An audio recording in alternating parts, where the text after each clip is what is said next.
to their belief in the shining ideals of this country. And they proved that being an American is not just for some people, that race is not how we define being an American. They expanded what it means to be an American, including Japanese Americans that were feared and suspected and hated. They were change agents. And they left for me a legacy. They are my heroes, and my father is my hero, who understood democracy and guided me through it. They gave me a legacy. And with that legacy comes a responsibility. And I am dedicated to making my country an even better America, to making our government an even truer democracy. And because of the heroes that I have and the struggles that we've gone through, I can stand before you as a gay Japanese American, but even more than that, I am a proud American. Thank you very much. All right, so what can you guys tell me about his perspective? So his perspective isn't the only perspective you can have on what it means to be an American. There are as many perspectives on that question as there are Americans. Oh boy.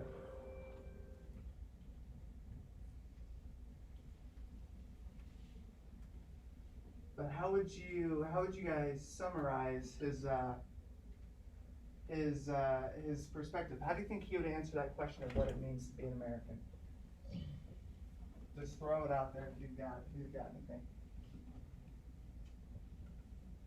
I feel like for him, he was saying being an American was hard for him and like challenging in certain ways, but still, some Americans are appreciated.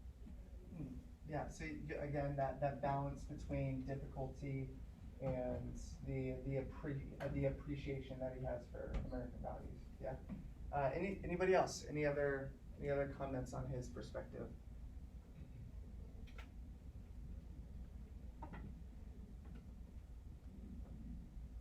Anything? Go ahead, sir.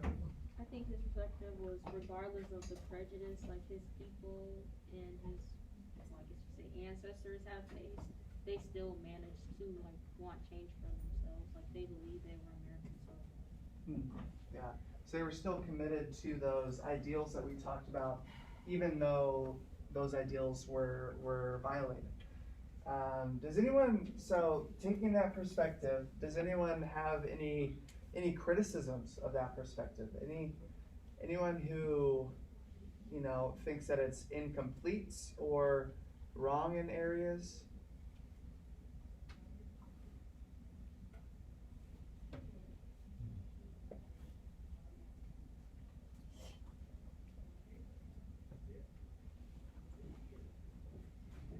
Do you guys think that there's a line that you have to draw between loving your country and holding your country accountable? Sorry? Yes? Why do you think that? Or where do you think you would put that line? I'm not really sure, but I think it would most definitely be right to draw the line. So Now, are there things countries can do to people that totally drop away any support that you have to hold for it? Do you think a country can, that you can lose a respect or lose a dedication to a country's stated ideals? Yeah.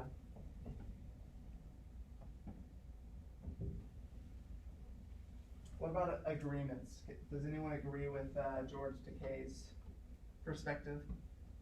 Did anyone feel like it particularly spoke to them pretty strongly, profoundly?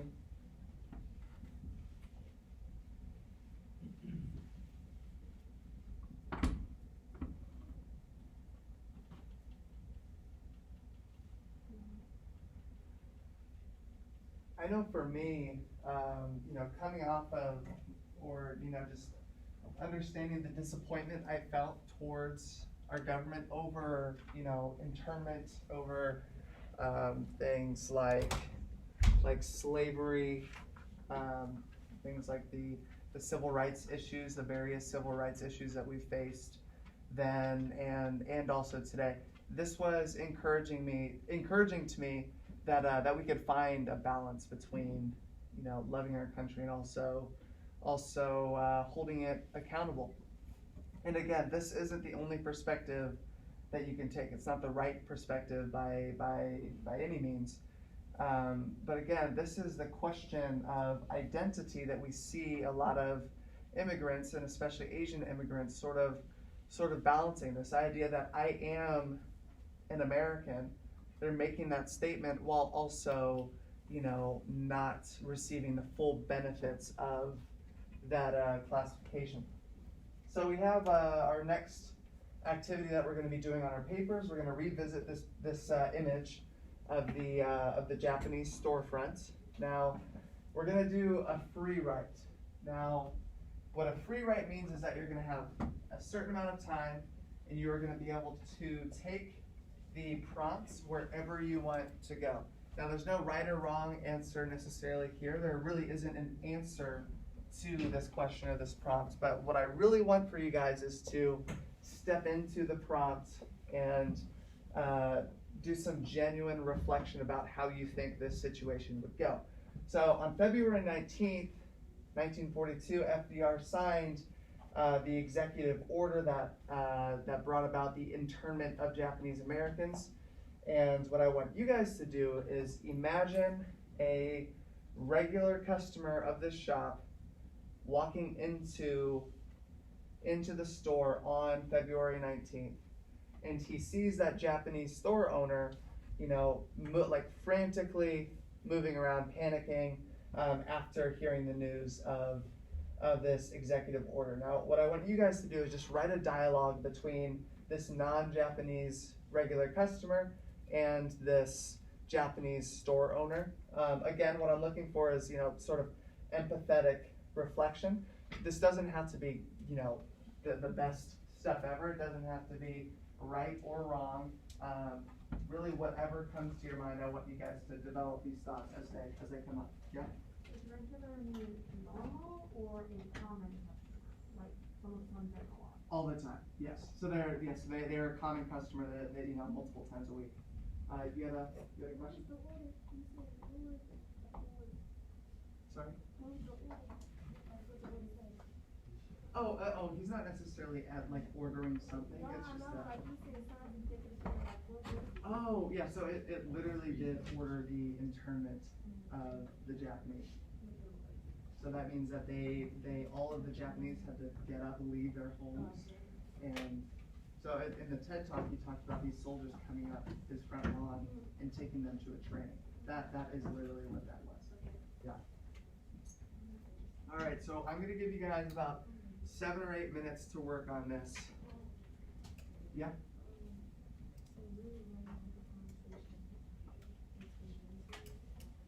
Yes, about really whatever you think would happen there.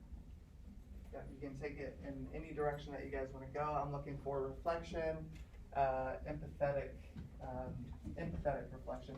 Yeah?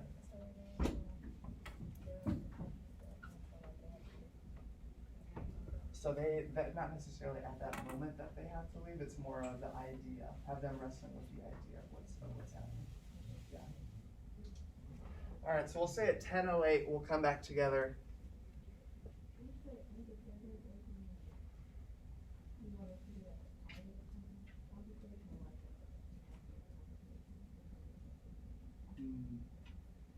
This is really about the emotions of it, kind of that back and forth. So you don't have to make it as accurate, like what you think would actually happen, but you're having them wrestle with the ideas of what the store owner is going to do there. Does that make sense? Yeah.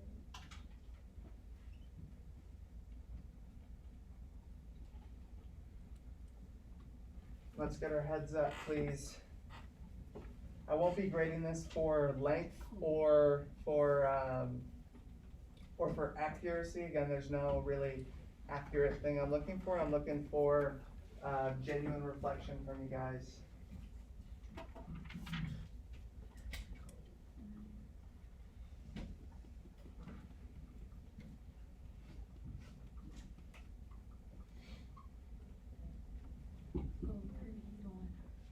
I can ask it to come on.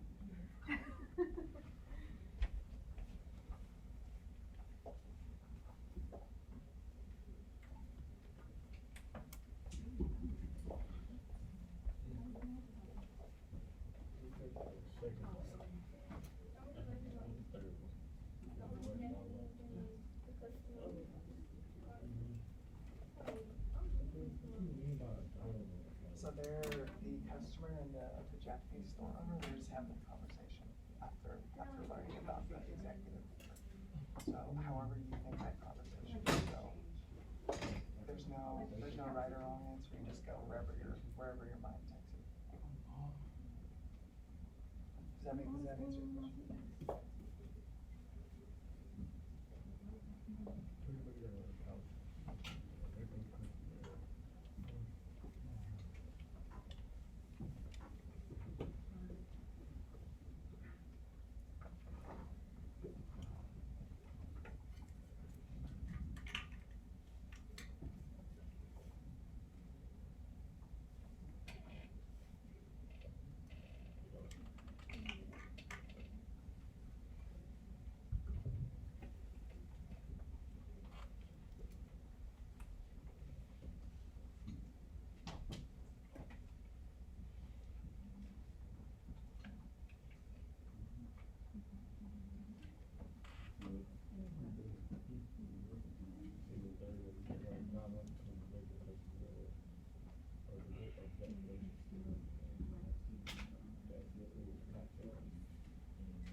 About 3 more minutes.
One more minute.